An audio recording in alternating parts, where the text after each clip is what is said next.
Stoke Newington in North London is a place I've come to know well over the past 25 years.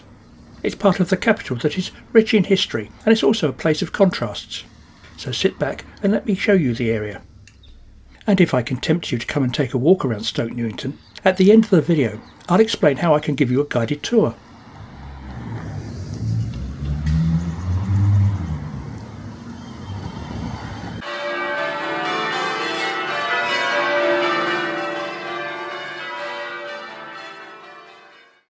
The modern Stoke Newington is part of the London Borough of Hackney, but for well over 1,000 years it was a manor, which at the end of the 19th century became a metropolitan borough, before being amalgamated into Hackney at the formation of Greater London in 1965.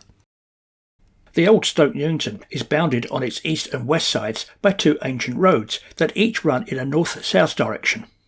The High Street was the eastern border of Stoke Newington, with one side of the road in the old Hackney and the other side in Stoke Newington. The road has existed since at least Roman times.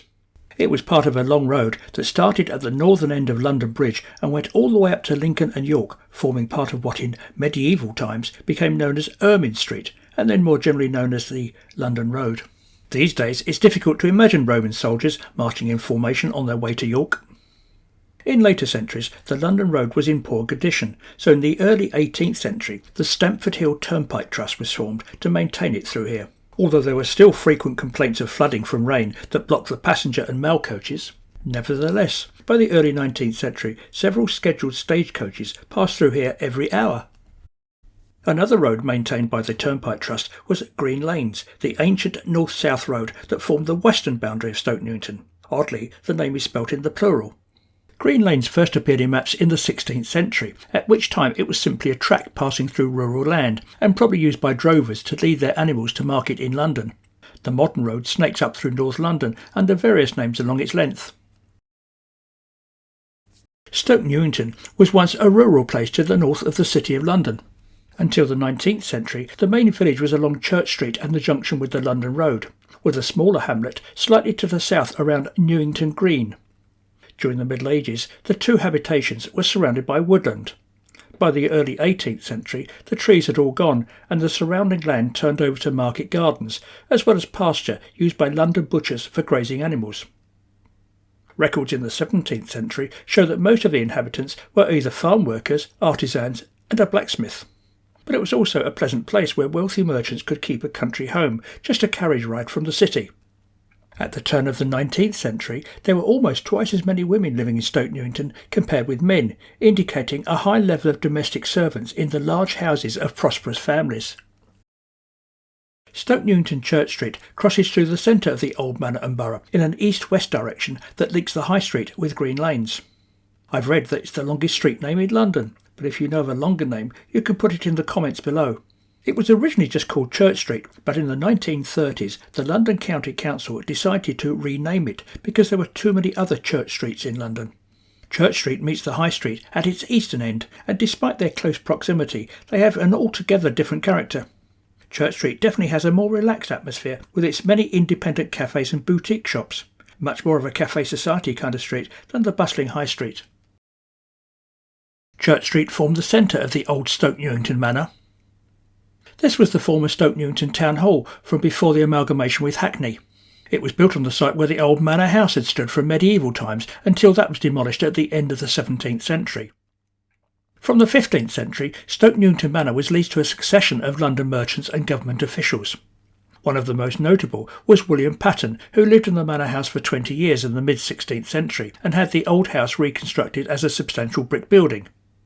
During the reign of Queen Elizabeth I, the resident was Thomas Sutton, England's richest commoner and founder of Charterhouse Hospital and School. Talking of Queen Elizabeth, it is said that she would take walks on a pathway here behind the old manor house. That may be true because another resident of the old manor house during her reign was the wealthy brewer John Dudley, a distant cousin of the Queen's favourite, Robert Dudley. The legend is that Robert and Elizabeth used the house as a location for romantic liaisons. The old parish church of Stoke Newington was probably established during Saxon times, and by the early 16th century it had been dedicated to St Mary. Several decades later it was in a poor state of repair, and William Patten, then resident in the manor house, had it largely rebuilt. You can still see his coat of arms over the chapel door. Sir Charles Barry, best known for building the current Houses of Parliament, made alterations that were completed in 1829, giving it a more Gothic appearance. It's no longer a functioning place of worship, but the old church is now often used as a venue for small concerts. This is Newington Green, which in the past was the small hamlet somewhat south of the main village of Stoke Newington. These days it sits on the boundary between the London Borough of Hackney and the neighbouring Islington. During the 17th century there was a great divide between the official Church of England and other Protestants. Those others subdivided into groups such as Quakers, Baptists, Presbyterians, Congregationalists and Methodists, collectively known as nonconformists or dissenters. After the restoration of the monarchy in 1660, these dissenters were banned from worshipping in and immediately around the City of London.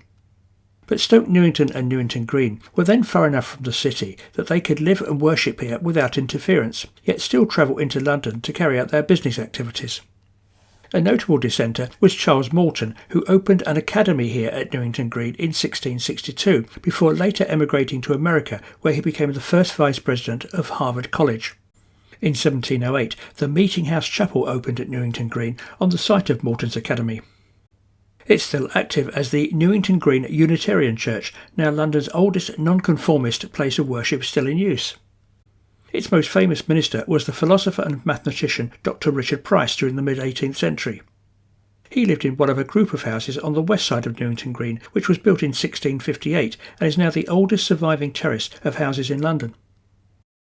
One of the congregation during Price's time at the Meeting House was the champion of women's rights, Mary Wollstonecraft. In 1784, Mary moved her school for girls to Newington Green and became one of the congregation at the Meeting House, where she and Price became friends. One of Morton's pupils at his academy at Newington Green was Daniel Defoe. As a young adult in the 1670s, Defoe had a rather unsuccessful career as a businessman, but eventually became a prolific writer under the name Daniel Defoe, best remembered these days for his novel Robinson Crusoe. During Defoe's period as a writer in the early 18th century, he lived in a red brick house that was situated here at Church Street. It was demolished in 1868, but you'll now find a blue plaque on the side of the current building in what is now Defoe Road. Robinson Crusoe is based on the real-life experience of Robert Drury, whose father owned land at Stoke Newington, and one of Defoe's fellow students at Morton's Academy was Timothy Crusoe. A major feature of Stoke Newington is the historic Abney Park Cemetery. It's one of London's magnificent 7 cemeteries that came into existence in the mid-19th century. The others include Highgate, Kensal Rise and Brompton. As the population of London increased, its churchyards became overcrowded, with bodies buried one above the other. An Act of Parliament in 1832 encouraged the establishment of large private cemeteries around what was then the edge of the metropolis. Thus, 7 cemeteries were established as private businesses, with plots sold for burial. Back in 1700, Lady Mary Abney had inherited a large house here with its substantial amount of land, and the house was renamed Abney House. In 1838, long after Mary's death, the Abney estate was sold to the newly formed Abney Park Cemetery Company. Over 200,000 people have been buried in the cemetery. They include numerous people of note, but I'll just mention several that caught my eye. This is Police Constable William Tyler. In January 1909, 2 Jewish Latvian émigrés robbed a factory at Tottenham. As they made their getaway, they fired their guns. That attracted the attention of Police Constable William Tyler, who went in pursuit. Along the way, the Latvians continued firing, and a 10-year-old boy was killed. Tyler took a shortcut and managed to get ahead of the thieves, but they shot him dead. When they became trapped, one of the robbers took his own life, and the other was shot at Walthamstow. The event, known as the Tottenham Outrage, was front-page news in the national newspapers and created a backlash against London's large Jewish population. Hundreds of thousands of people attended Tyler's funeral. His memorial here was funded by and is still maintained by the Metropolitan Police. On the night of the 13th of October 1940, during the Blitz, the residents of a block of social housing in Coronation Avenue, just off Stoke Newington Road, most of them Jewish, were tightly packed in an underground air raid shelter. A parachute bomb fell and managed to penetrate the shelter, causing well over 100 deaths. They were buried in a common grave. This here at Abney Park is a rare example of a civilian war memorial. Perhaps the best known residents of Abney Park are the early leaders of the Salvation Army.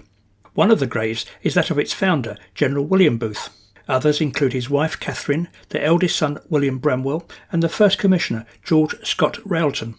Following William Booth's death in 1912, an estimated 150,000 mourners joined his funeral cortege to the cemetery. In the centre of the cemetery is its chapel, which was completed in 1842. It was designed by a group of architects with an interest in antiquity and in a blend of classical and Gothic revival styles.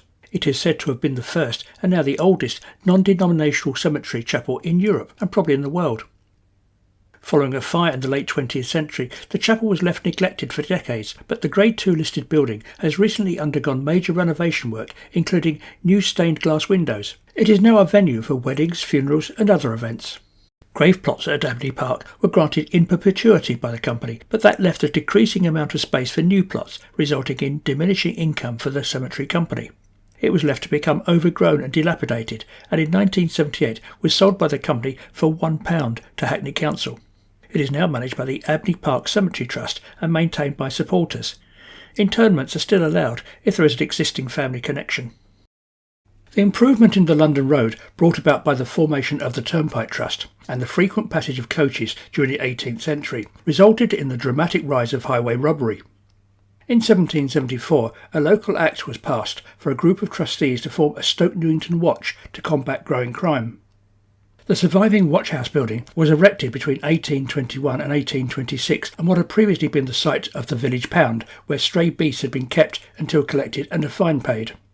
The watchhouse was also where the local fire engine was kept in the early 19th century. The Stoke Newington Watch continued until the Metropolitan Police was formed in 1829, and the building became their police station until a new station was opened in the High Street in 1868. During the 18th century, an increasing number of large residences were being built in Stoke Newington for well-to-do people in what was still pleasant countryside. Most of the large houses from that period have long gone, but these are three on the High Street that were built as grand residences with gardens at the rear. As Stoke Newington changed from being a rural retreat into part of urban London, their wealthy owners departed. During the course of the 19th century, each of them was instead used for charitable purposes, funded by wealthy local residents, including Nathan Mayer de Rothschild. Later they were adapted for commercial use. Their gardens are now a car park.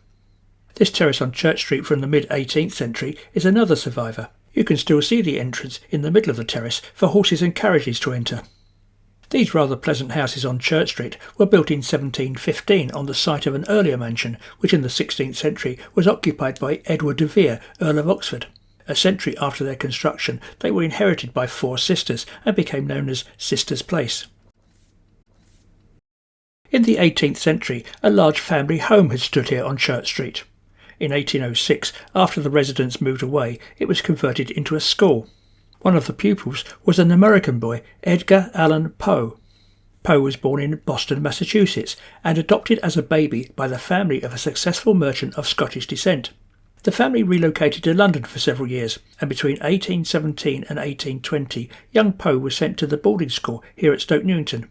The family then returned to the United States, where Poe became an influential writer, best known for his detective and Gothic fiction stories. He used the name and location of the school in his short story William Wilson. In the 1720s, a builder constructed a terrace of large houses along the western end of Church Street that was named Paradise Row, built for wealthy middle-class families. They included the Quaker banking family, the Hores. The Hores were part of a group of people who campaigned against slavery in the British colonies. The MP William Wilberforce, who led the Abolitionist campaign in Parliament, was one of the visitors at the Hores' home. There were several abolitionists who lived in Paradise Row and Church Street. Others included the botanist Samuel Woods and the chemist William Allen.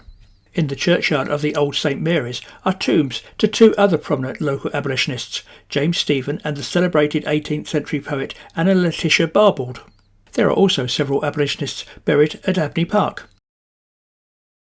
One of the Hoare family was Jonathan Hoare, and at the end of the 18th century he began buying the fields opposite Paradise Row and demolishing houses there to form his own private Newington Park.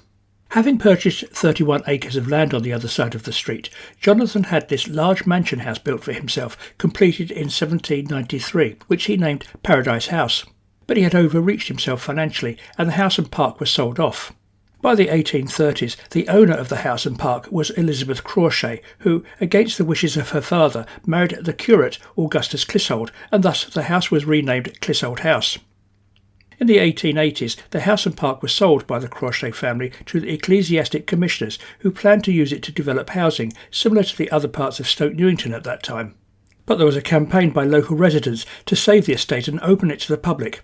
It was therefore sold to the Metropolitan Board of Works to form the Clissold Park you see today.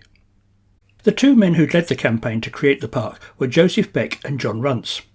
When Jonathan Hall was building the large house, the bricks had been manufactured using clay from pits within his property. At the time Clissold Park was opened, the pits were excavated to create two ponds, which were named Beckmere and Runcemere, after Beck and Runce. Clissold Park was one of the first of London's public parks to include animals, and there have been deer here since 1890. The herd is non-breeding, so every few years the older animals are retired to other parts of the country to be replaced by new deer. This is the New River, which is neither a river nor is it new. In fact, it's pretty old. During the 17th century, the population of London was increasing and there was a growing need for more fresh water. A man called Edmund Colthurst had the idea of creating an aqueduct to bring water all the way from springs in Hertfordshire down to the City of London, and it took on the name of the New River.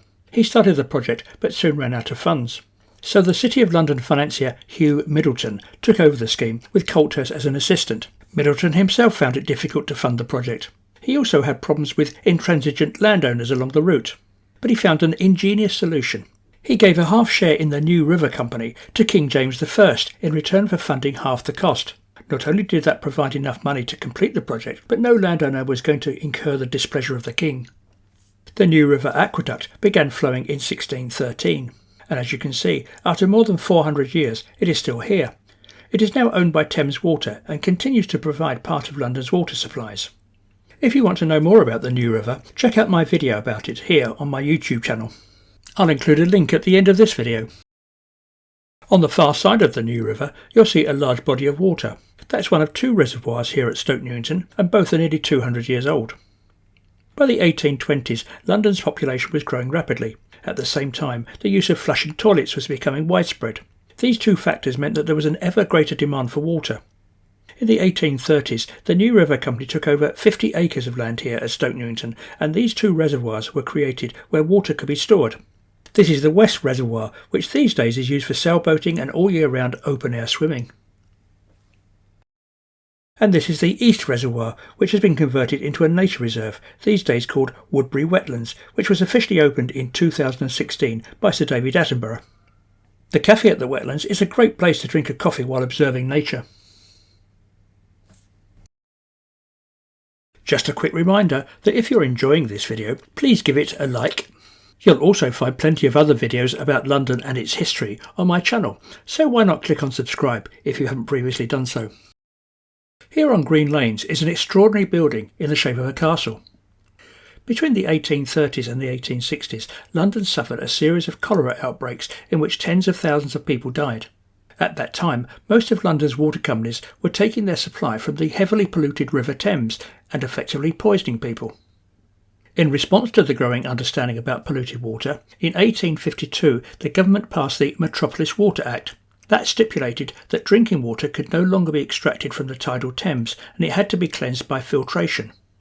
The New River Company created large filter beds to cleanse their water. Until that time, the company's water had been flowing from springs in Hertfordshire into London along the New River.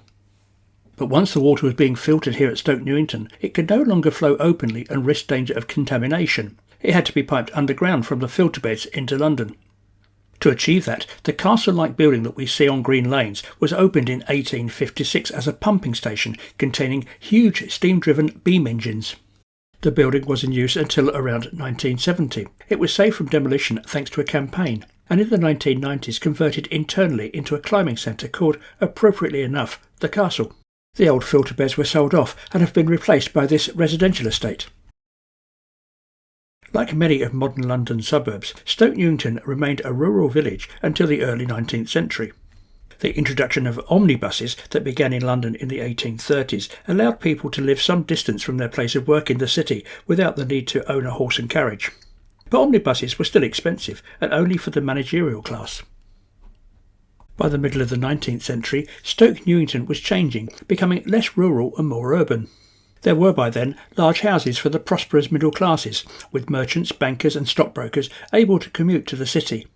It was really the introduction of the tram network from later in the 19th century, with their cheaper fares, that allowed the working classes to move out of the city into new suburbs. That process escalated with the coming of the railway to Stoke Newington. The original station at Stoke Newington was opened in 1872 by the Great Eastern Railway. Upper middle class city workers still lived in large houses in Stoke Newington, and the original station included a forecourt for those arriving or departing by horse and carriage. At that time, you would have seen gentlemen in top hats travelling to and from their offices in the city. To my mind, it was a more attractive building than its rather bland 1970s replacement. The Underground Railway came to Stoke Newington in 1932, when the Piccadilly line was extended to Manor House and beyond. The introduction of these cheaper forms of transport gradually changed the character of Stoke Newington. Almost all the large old mansions and their extensive grounds and their remaining pastures were sold off for new streets of housing to be laid out, with Clissold House and Abney Park being the rare exceptions. By the end of the 19th century, Stoke Newington had become a densely packed London suburb. The residents included a wide social range, from families of city workers living in the larger houses, clerks, commercial travellers and craftsmen in the mid-size housing, and labourers in the shabby courtyards off the High Street. At the same time, the more prosperous residents were moving elsewhere, leaving their large family houses to be used for other purposes, such as schools, or to be divided for multiple occupation. The southern end of Stoke Newington was degenerating into a slum district. As the population of Stoke Newington increased, new chapels were created for the varying strands of worshippers. The old St Mary's Parish Church became far too small for the larger congregation of Anglicans. Opposite the old St Mary's Church stood the rectory, repaired by William Patten in the mid-16th century and demolished in 1855. The rector offered the site to create the much larger St Mary's New Church that you see today. It was designed by Sir George Gilbert Scott, architect of the Albert Memorial and many prominent mid-19th century buildings, including St Pancras Station. George Gilbert Scott's design was completed in 1858, originally with a square tower. In 1890, the distinctively tall spire was added, which could be seen from far away. By the first half of the 20th century, Stoke Newington was a borough blighted by slum dwellings. To clear these slums, several major housing estates were created by either the London County Council or the local Borough Council. The largest of these social housing projects in Stoke Newington was the 64-acre Woodberry Down estate, built by the London County Council and based on the German Zeilenbau principle of aligned tall blocks set in parallel. The first tenants moved in during 1946, and in 1953 there were 1,796 dwellings housing 6,500 people.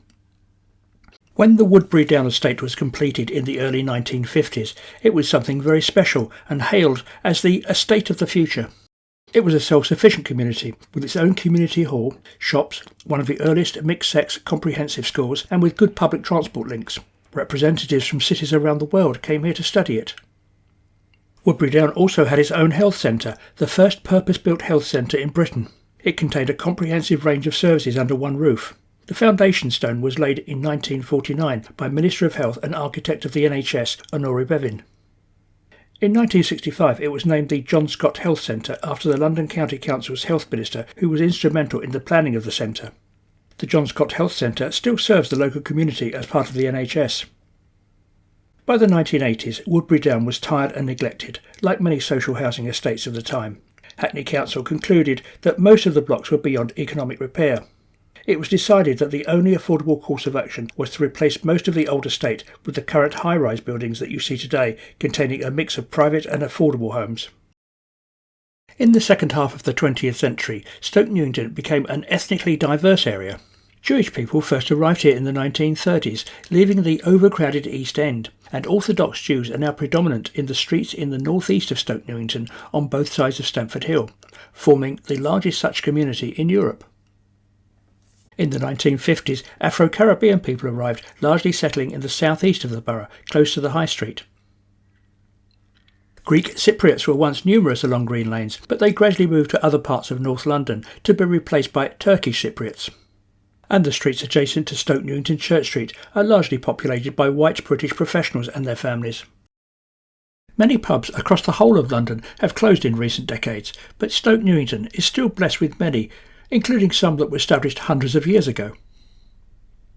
When Queen Elizabeth died in 1603, the crown passed to James VI of Scotland, who became James I of England, forever uniting the Scottish and English monarchies. James travelled slowly to London from Scotland, eventually passing down Ermine Street. The legend is that his party paused for refreshments for men and horses at the Cock and Harp coaching inn on the corner of the High Street and Church Street, which the landlord then renamed the Three Crowns. The current Three Crowns building dates from the late 19th century. The Red Lion was the symbol of King James I, denoting his Scottish lineage, so the naming of the pub on Church Street could possibly relate to his brief stop at Stoke Newington. However, the earliest record of this pub is in 1697, over 70 years after the King's death. The current building dates from 1924. The Green Dragon Inn stood on the High Street from at least as far back as the early 18th century. At the very beginning of the next century, a builder from Rochester purchased the surrounding land, including the inn, and built a terrace of houses, and a new pub was named the Rochester Castle. The Coach and Horses on the High Street was originally a coaching inn dating back to the early 18th century. But my favourite Stoke Newington pub has to be the Old Shillelagh on Church Street. It was originally a small wine and beer shop, which at some point became the Horse and Groom pub. In 1991, it was taken over by the current Irish owners and renamed the Old Shillelagh, and it has become one of London's best-known Irish pubs, noted for the quality of its Guinness and its live Irish music. I hope I've been able to give you a flavour of Stoke Newington, a wonderfully diverse and historic district of London. Perhaps you'd like to join me on a walk around the area. You can do so courtesy of VoiceMap, a service that provides guided tours downloaded to your phone. On your phone, search this address, and I'll also put a link in the comments below. That should take you directly to my tour, Stoke Newington, Dissenters, Bankers and Abolitionists. From there, download the VoiceMap app if you don't already have it, and follow the walk. You will then hear me as I guide you through Stoke Newington. You'll need to pay a small fee, and it requires a pair of headphones connected to your smartphone. If you've enjoyed the video, please don't forget to like it and subscribe to the channel if you haven't already done so. You'll find plenty of other videos about the capital's history on the History of London channel. So until next time, bye for now.